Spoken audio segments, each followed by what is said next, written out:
بسم اللہ الرحمن الرحیم۔ السلام علیکم، میں ہوں جاوید اقبال اور آپ دیکھ رہے ہیں پروگرام سچ کے ساتھ۔ بجلی کے بلوں میں جس طرح سے اضافہ ہوا اور پھر جس طرح سے عوام کے لیے وہ پریشانی کا باعث بنا، عوام نے اس پر احتجاج بھی کیا، مختلف سیاسی جماعتوں نے بھی اس پر احتجاج کیا، اس پر پھر نگران حکومت کا یہ فیصلہ سامنے آیا کہ بات کی جائے گی اور جو بھی ریلیف کے حقدار ہیں ان کو ریلیف دیا جائے گا، ان کو دینے کی کوشش کی جائے گی۔ لیکن اب صورتحال یہ ہے کہ حکومت پاکستان نے ایک تحریری پلان پیش کر دیا ہے آئی ایم ایف کو، لیکن اب آئی ایم ایف کے جواب کا اس پر انتظار ہے۔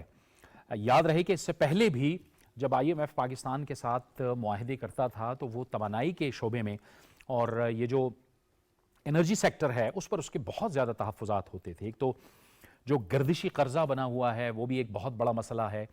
حالانکہ گردشی قرضہ بنانے میں یا بننے میں نہ ہمارا قصور ہے نہ آپ کا قصور ہے، اس میں عام صارف کا تو کوئی قصور نہیں ہے، اس میں اداروں کی باتیں ہیں، ایک ادارہ دوسرے ادارے کا مقروض ہے، لینینسی ہے یا نااہلی ہے یا سستی ہے، جو بھی ہے، لیکن گردشی قرضہ بھی پاکستان کی معیشت پر ایک بہت بڑا بوجھ ہے اور آئی ایم ایف بار بار اس حوالے سے بات کرتا رہا ہے۔ پھر جو آئی ایم ایف کے ساتھ معاہدے ہمارے ہوتے رہے ہیں، جو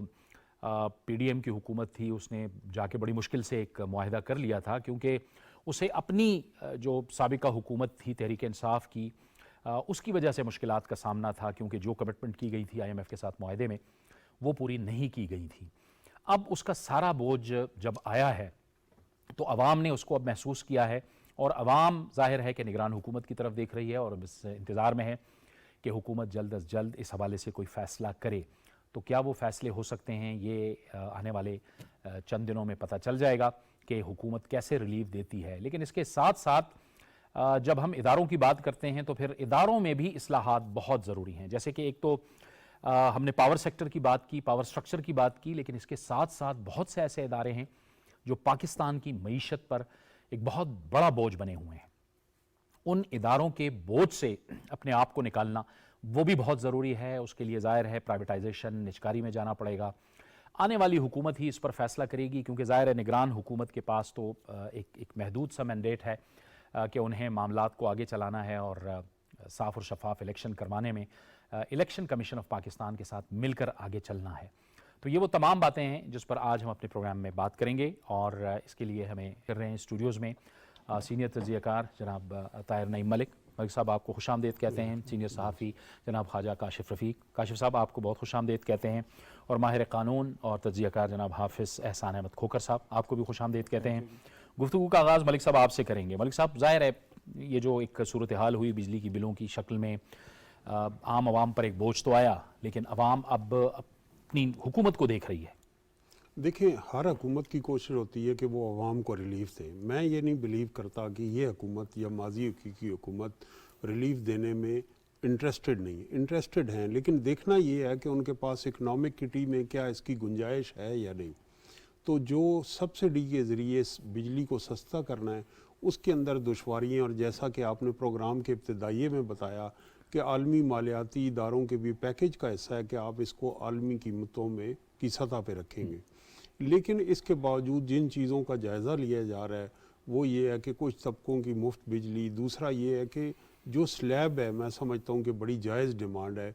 کہ جو ہم 200 یونٹ پہ لے آئے ہیں، جو پہلے 300 یونٹ تھی، اگر اس کو 400 یونٹ تک کر دیا جائے تو پاکستان کا کافی حد تک بڑا سفید پوش طبقہ جو ہے وہ اس بجلی کے بلوں کے اضافے سے نجات پالے گا، اور وہ لوگ جو اے سی یوز کرتے ہیں، جو بجلی کا زیادہ استعمال کرتے ہیں، جو کمرشل یوز کرتے ہیں، ان کے لیے گو بھی بجلی مہنگی ہے، لیکن نسبتاً وہ لوگ جن کی آمدنی کم ہے ان پہ بوجھ کم ہوگا۔ اسی طرح جو بہت سارے ادارے نادہندہ ہیں، جن میں سرکاری ادارے بھی ہیں، کمرشل ادارے بھی ہیں، نجی ادارے بھی ہیں، اور وہ کورٹ سے اسٹے بھی لے سکتے ہیں، اس کو کرنا چاہیے۔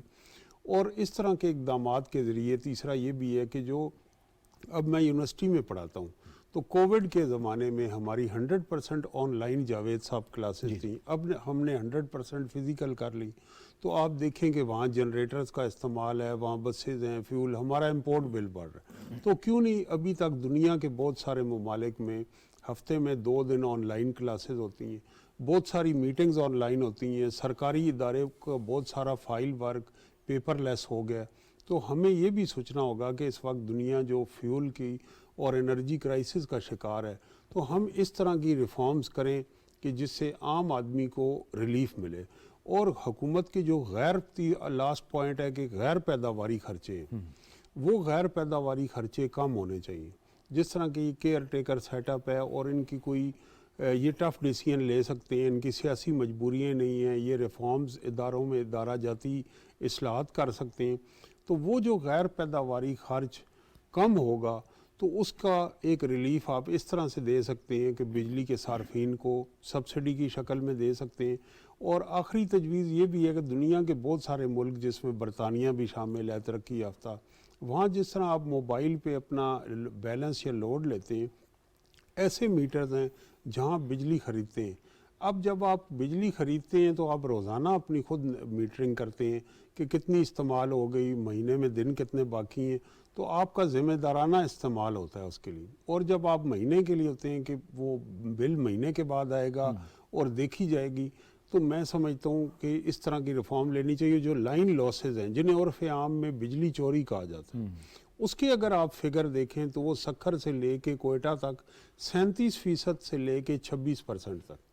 تو اس کو اگر ہم کٹ کریں تو یہ جو لوگ بجلی چوری کر رہے ہیں, اور اس میں یقیناً اداروں کے اندر بھی نیکسس ہے, بجلی کی ترسیل والے جو ادارے ہیں, اور وہ جو لوگ بجلی چوری کر رہے ہیں اور بجلی کے بل پے نہیں کر رہے, ان کی جو قیمت ہے وہ بجلی کے صارفین کو دینی پڑتی. تو یہ 4-5 ریفارمز کر کے ہم صارفین کو ریلیف دے سکتے ہیں. یہ کم از کم اس معاملے میں تو اتنے جو ریفارمز ہیں اس ہو سکتی ہے, جیسے کہ ہم نے پہلے عرض کیا کہ نگران حکومت کے پاس بڑا محدود قسم کا ایک مینڈیٹ ہوتا ہے, وہ اتنے کو بڑے فیصلے نہیں کر سکتے, لیکن یہ وہ فیصلے ہیں جو میرے خیال میں ہو سکتے ہیں, کیونکہ جو اس وقت غیر معمولی قسم کے حالات ہیں اس میں ڈیسیجنز لیے جا سکتے ہیں. بہت شکریہ جوید صاحب. دیکھیں, ہم ان لوگوں سے غیر معمولی فیصلوں کی توقع کر رہے ہیں جن کا مینڈیٹ نہیں, یہ بڑی زیادتی ہے. ٹھیک, جن لوگوں کے پاس مینڈیٹ تھا انہوں نے تو غیر معمولی فیصلے نہیں کیے, انہوں نے تو بائی پلان فیصلے کیے. یہ انہی کے فیصلے تھے جو آئی ایم ایف کے ساتھ انہوں نے ایگریمنٹ کیا, یہ انہی کے فیصلے تھے کہ ہم نے سلیب 200 یونٹ پہ لے کے آنی ہے, یہ انہی کے فیصلے تھے کہ ہم نے پی کارز کی سلیب بڑھانی ہے, یہ انہی کے فیصلے تھے کہ ہم نے ڈالر کو فری فال کرنا ہے, ہم نے سبسڈیز کم کرنی ہے, ہم نے سرکولر ڈیٹ کم کرنا ہے. یہ تمام کے تمام وہ فیصلے ہیں کہ جو بائی پلان کیے گئے, اور اس پلان کے اوپر آئی ایم ایف کے وفود نے تمام سیاسی جماعتوں کے بڑے لوگوں سے, اکابرین سے, ان کے چیئرمین سے ملاقات کی اور ان سے انڈورسمنٹ لی کہ آپ جو یہ ایگریمنٹ پی ڈی ایم کی حکومت ہمارے ساتھ کر رہی ہے, آنے والی حکومت بھی اس کو انڈورس کرتی ہے یا نہیں کرتی ہے, اور تمسی سٹیک ہولڈر سے یہ کروایا گیا. اب جب اس وقت تمام کے تمام پولیٹیکل لیڈرشپ نے اس کو انڈورسمنٹ دے دی, تو ایک نگران سیٹ اپ ہے جس کا مینڈیٹ صرف الیکشن کروانا ہے, ہم اسے کہیں کہ جی آپ غیر معمولی فیصلے کر کے عوام کو امیڈیٹ ریلیف دے دیں. ہم اس بات کے اوپر بات کیوں نہیں کرتے کہ یہ سارے جو سرکمسٹانسز بنے, اس کے پیچھے محرکات کیا تھے, اس کے پیچھے وجوہات کیا تھی, اس کے پیچھے پلاننگز کیا تھی. سو اب انہوں نے جو نگران سیٹ اپ ہے, انہوں نے جو بھی ریلیف کا معاملہ جو آئی ایم ایف سے ڈسکس کرنا ہے اس میں لے کے آنا ہے. آئی ایم ایف کا تو سیدھا فارمولہ ہے کہ آپ نے اگر ادھر سے ریلیف دینا ہے عوام کو, تو آپ بتائیں کہ وہ جو ڈیفیسٹ آف اماؤنٹ ہے وہ آپ کہاں سے کور کریں گے. یعنی کہ آپ اگر بجلی میں ریلیف دینا چاہتے ہیں 2-4-500 ارب روپے کا, تو وہ 2-4-500 ارب روپیہ آپ کیا اشیاء خرد و نوش سے ٹیکس اکٹھا کریں گے, کیا گیس سے اکٹھا کریں گے, پیٹرول سے کریں گے, کسی اور جگہ سے کریں گے. تو آپ کو ایک آلٹرنیٹیو پلان دینا ہے. اب آلٹرنیٹیو پلان میں آپ کہیں جی فری بجلی جو دے رہے ہیں ہم وابڈا کے امپلائیز کو یا دیگرز کو, اس کو ہم نہ ختم کر دیتے ہیں, تو وہ امپلائیز کہیں گے ہمارا کیا قصور ہے, ہم اس ادارے کو سرو کر رہے ہیں تو ہمارا رائٹ ہے. تو ایک نئی ڈیمانسٹریشن, ابھی عوام روڈوں پہ ہے, پھر وہ ادارے کے لوگ روڈوں پہ آ جائیں گے. سو میں یہ سمجھتا ہوں کہ ہم نے فنڈامنٹلی جو ڈیسیژنز کی ہے, شاید ہم اس میں کہیں نہ کہیں کوتاہی کر گئے, اور ہم اس کو نہیں جج کر سکے کہ اس کا آؤٹ فال جب عوام پہ آئے گا تو عوام کے اوپر کیا اثر ہوگا. سو میں یہ سمجھتا ہوں کہ ہمیں اس کے اوپر ایک دوبارہ ڈیلیبریشن کرنے کی ضرورت ہے, جب تک تمام پولیٹیکل سٹیک ہولڈر اس ملک کے بیٹھ کے ایک معاشی پلان چارٹ آؤٹ نہیں کریں گے 20 سال کا,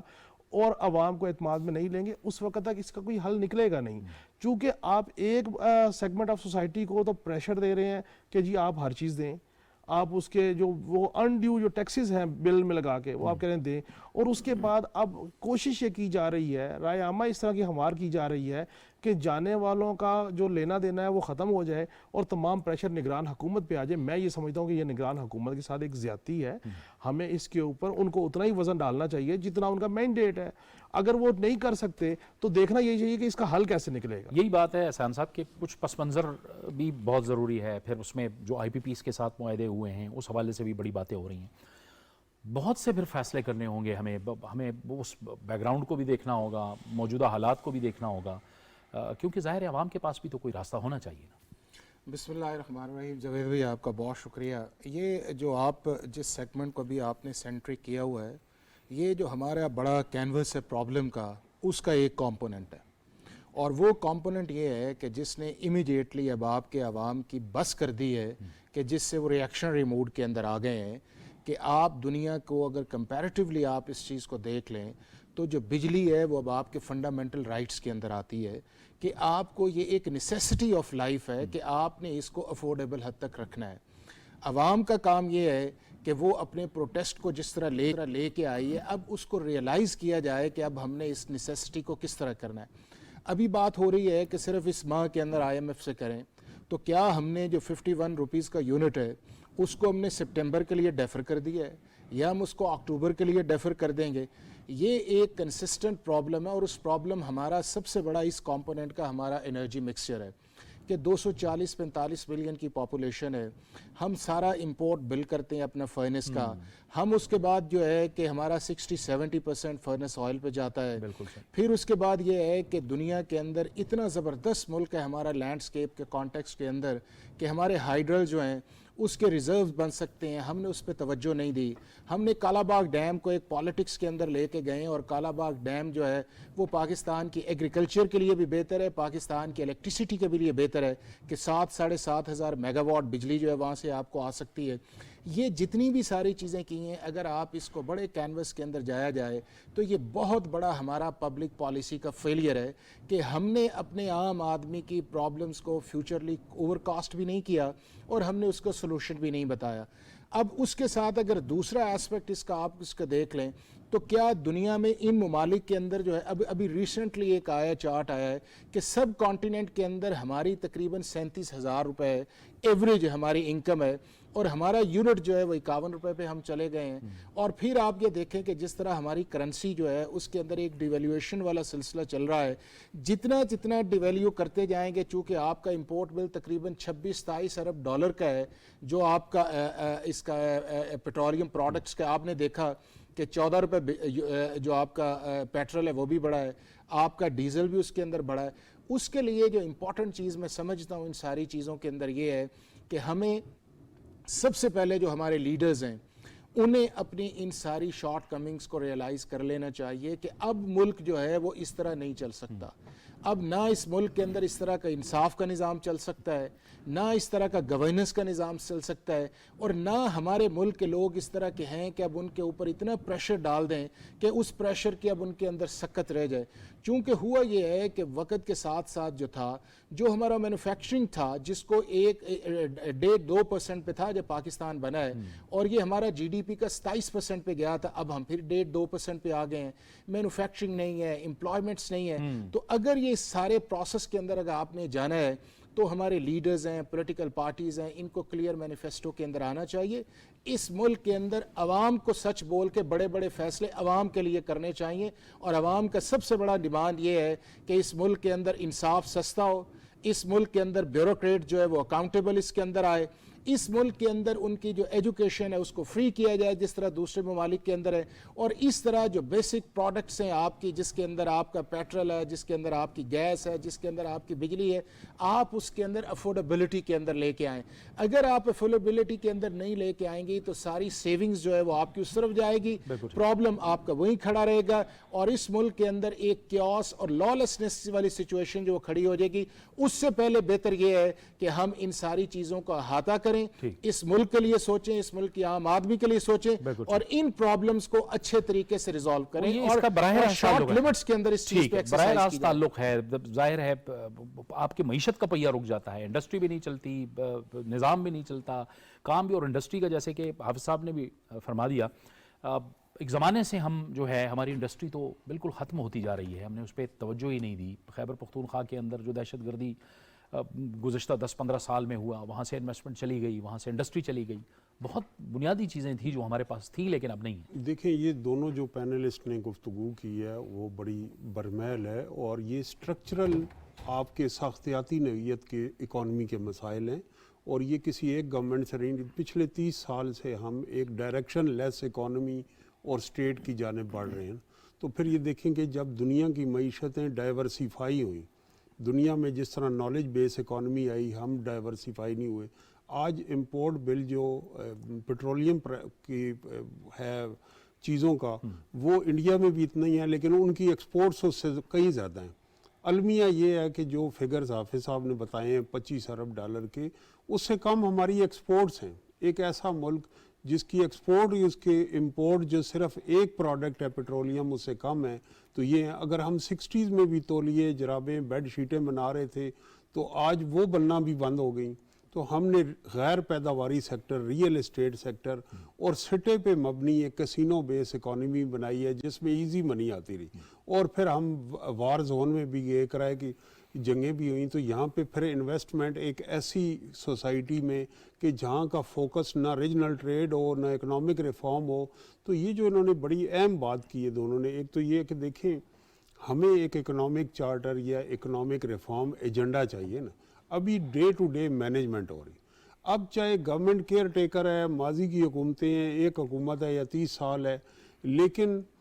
فرسٹ سٹیپ ہمیں لینا ہے, ایک لمحہ بھی ضائع نہیں کرنا کہ نیکسٹ گورنمنٹ کب آئے گی, الیکشن کب ہوں گے. اس کے اوپر سوسائٹی کو ڈیبیٹ کرنی چاہیے کہ ہمارا سرکولر ڈیٹ کیسے کم ہوگا. جو 1400 ارب پہ ہمارے خسارہ ہے سرکاری اداروں کا جن کے اندر ہم ٹیکس پیئر منی انجیکٹ کر رہے ہیں. آج کی نیوز ہے کہ $2 کروڑ جو ہمیں پی آئی اے کو دینے پڑیں گے کہ اس کے جہازوں کی سروسنگ کے. تو یہ جو لوگوں کا یہ پیسہ ہے ہارڈ اینڈ, اور اکانومی کی جو صورتحال ہے یہ سے تو ہمیں IMF نے نہیں روکا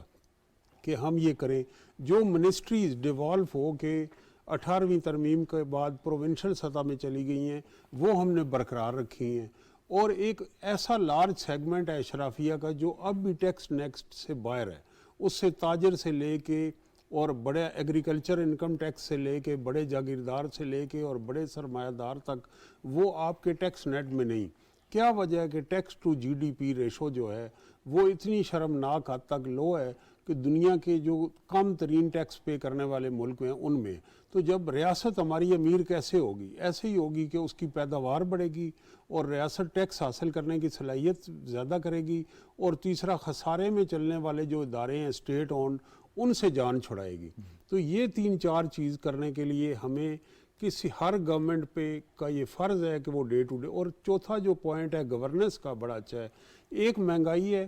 اور ایک مہنگائی سے ہم گورننس ریلیٹڈ اپنی بہتر کر کے گورننس عام آدمی کو ریلیف دے سکتے ہیں. اس کی میں آپ کو مثال دیتا ہوں. آپ شوگر کی پرائز دیکھیں, اس کی پچھلے سال جنوری میں 80-85 روپیز پرائز تھی اور آج 200 روپے تجاوز کر گئی ہے. کوئٹہ میں 205 روپے. تو یہ پیورلی ایک گورننس ریلیٹڈ ایشو ہے. آپ دیکھیں کہ چاہے آج کی حکومت ہے, ماضی کی حکومت ہے, پچھلے گورنمنٹ نے ایکسپورٹ الاؤ کی کہ نومبر تک ہمارے پاس سرپلس سٹاک ہے. اب وہ سرپلس سٹاک کدھر ہے؟ اور اب ہم نے وہ جو چینی باہر بھیجی اب ڈالرز میں ہم واپس منگائیں گے. اسی طرح پچھلی گورنمنٹ نے ویٹ باہر بھیجی اور پھر ہم نے یوکرین سے ویٹ منگائی. تو یہ جو سارا کھیل ہے, یہ نیکسس ہے, اس کو گورننس کے ذریعے صرف ایک میں اگزامپل آپ کو دیتا ہوں